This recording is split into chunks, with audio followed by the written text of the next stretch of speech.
Hello there! In this video we're gonna be creating this 2D platformer game where the player can move around, collect coins and dodge spikes. The key difference, we'll be doing all this in just an iPad using Xogot, Godot for iOS. In this part we'll focus on the core systems of the game. Let's get started right away. So the first thing you need to do is to download Xogot directly from the App Store. Then go to the description of this video and download this zip file. Then once I am inside Xogot, I'm gonna click over here to create a new project. Add. Then over here on my files I have my zip file, and with just a click I can extract it. And then I will grab this folder, click on move on my iPad, Xogot. Here is my project folder and I will move it here. Now as you can see it's gonna start importing and we can start. The first thing I'm gonna do is to create a brand new 2D scene, and I'm gonna click over here again to rename this node and call it main. Then enter. This is gonna be the place where we're gonna be putting all the elements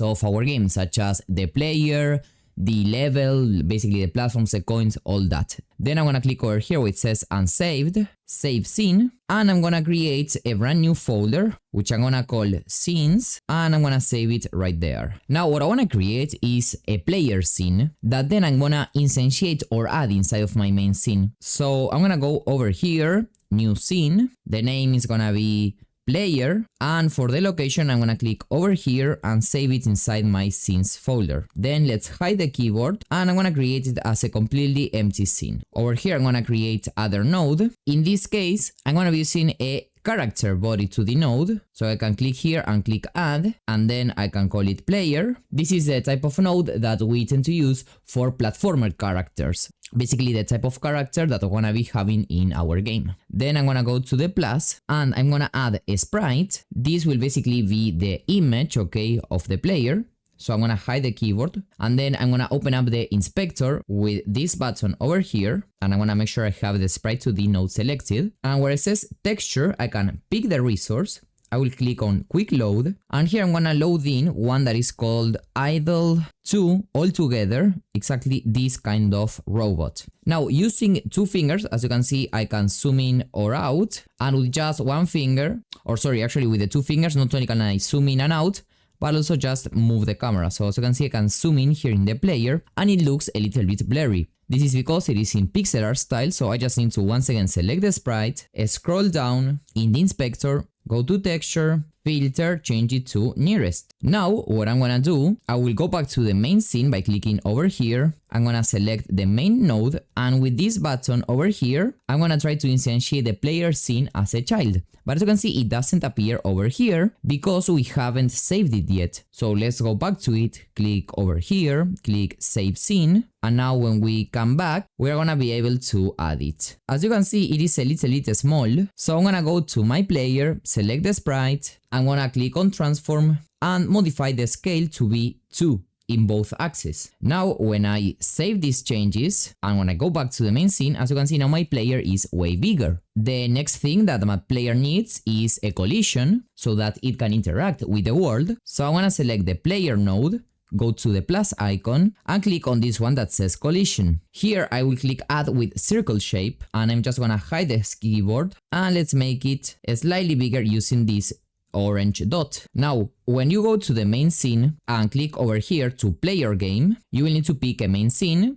So I'm gonna just select the current one. This will basically tell Godot which scene to execute. What you will see, well, is that first of all it's very complicated to see the player. So let's actually select it, and then using the move tool over here, I'm gonna move it to the center of the screen or something like this. So now when I hit play, I do see my player over here. So what I want to create right now is basically a ground, okay? For this, I'm going to select the main node, go to the plus, and the first thing I want to create is just a node 2D, which I'm going to be calling levels. And inside of it, okay, so I will make sure I have it selected. I will add another node 2D, that I'm gonna call level 1. The idea is that this is our wrapper node in which we start adding the different levels. In this case, I will just add the first level. So to create them, what I wanna do is make sure that I have the level 1 node selected. I'm gonna go to the plus, and here I'm gonna select on tile map. I will hide the keyboard, and this is the type of node that will allow us to actually draw our levels. Let's see this in action because it's way simpler than it may seem.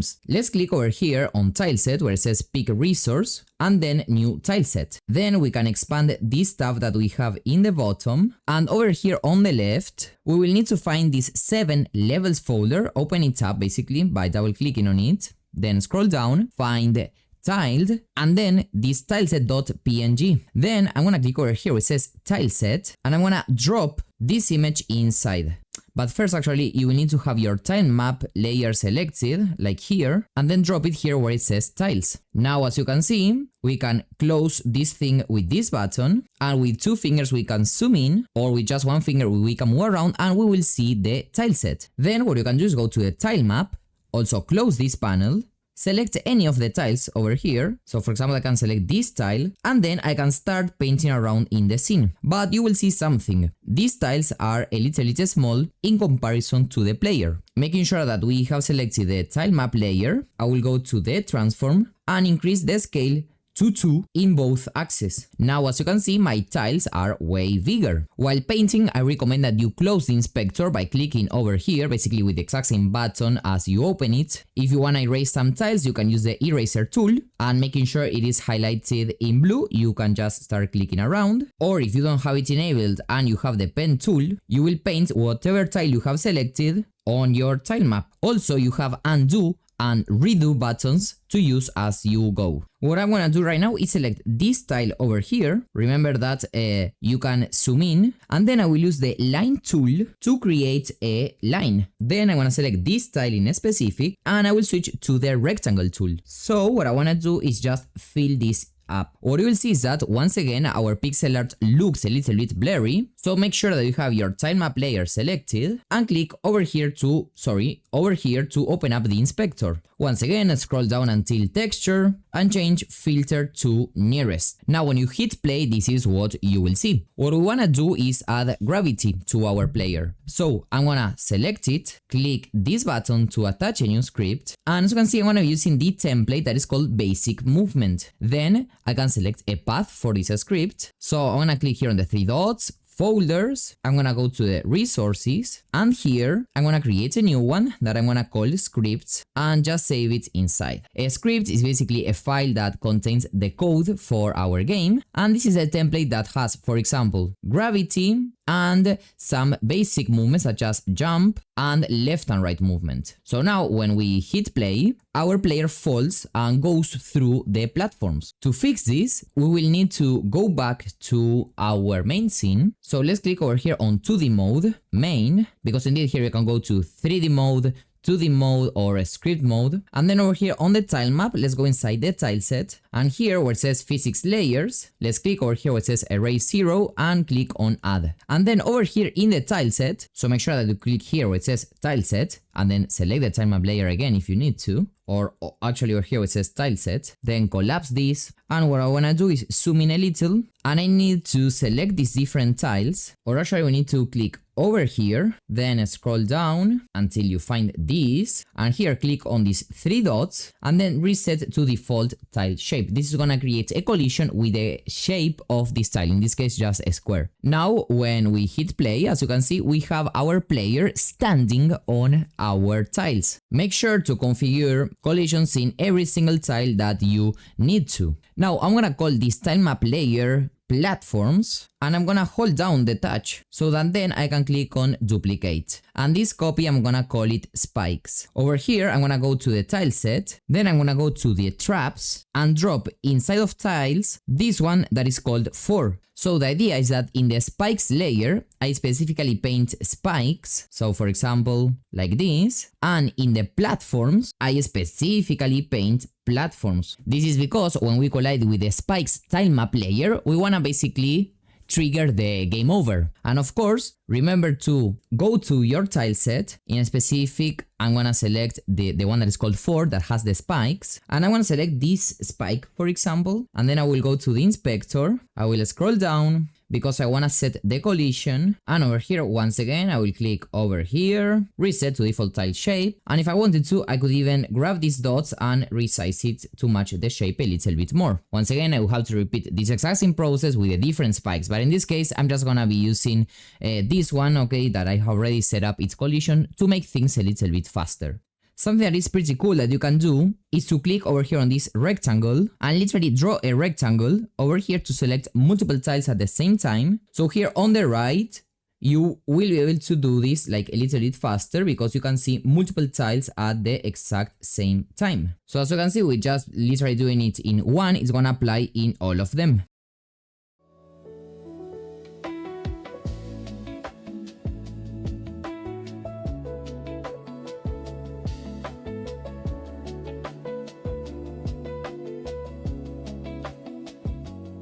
So now what I want to do is draw a very simple level with platforms and spikes, and I will also leave some empty space for the coins that we're going to be implementing in just a second. And also the cool thing is that in the tile map you can click over here on multi-select and do exactly that. For example, I could select all these 3x3 and then I'm going to be painting with this 3x3.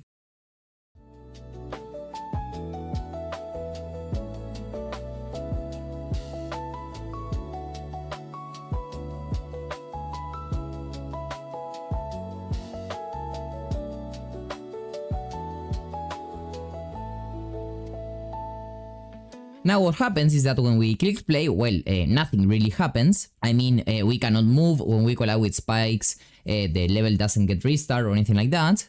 Now to enable movement is actually very simple. We will click over here, settings, and we will need to scroll down until we see virtual controller. Let's enable the controller. And now when we hit play, as you can see on the left, I have this joystick with which I can actually move. And we'll also on the right here have another joystick and even some buttons. But you can see I can move left and right. Probably the biggest problem is that I cannot jump, but I do have the buttons here to try this out. So let's come back to the settings. Let's click over here in General, then Input Map, and Show Built-in. In order to jump, the player controller is currently using this action UI accept. So over here we can add a new action event. Let me hide my keyboard. And here where it says keyboard keys, I'm gonna change it to joypad buttons. And I'm gonna, for example, select this one. I'm gonna create it, and this will allow me to jump with one of the buttons that we have in our joystick. And in reality, if we scroll down, we'll also find UI left and UI right, that as you can see, they have already set up joypad input events from scratch, okay, from the very beginning of the project. And if we go back to the player and open up the script with this button right here, you can indeed remember that in order to jump, it was using the UI accept action, and to move, it was using UI left and UI right. That's why the joystick now it's gonna be working. So when we hit play, we can move with left and right, as you can see. And in this case, with the A, I can also jump, okay, because I've set it like this on my input map. This is all for today's video. It's been amazing to create literally everything in an iPad. You can download Xogot using the link in the description. That will give you 1 month free of the full version. Or you can also use code Letta at checkout. We'll continue working on this game in the following videos. See you and bye bye.